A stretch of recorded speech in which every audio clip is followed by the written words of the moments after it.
ఏమైందయ్యా? ఇలా ముఖం అంత ఇడుచుకపోయింది.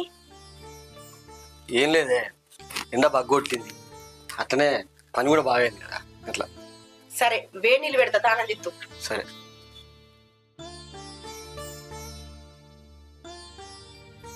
ఎంత పాపాత్తునే నేను, ఆఖరికి పుస్తలు కూడా.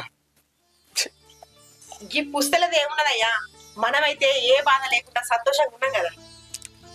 ఇంత సంతోషంగా ఉన్నా మెడ మీద పుస్తలు లేకపోతే, కాళ్ళకు మెట్టలు లేకపోతే ఎట్టనే నాకు ఉండాలి. నా భార్య నిండు ముత్తాది లెక్క పెట్టుకుని ఉండాలి. సుమతి, నీకు తొందరలేనే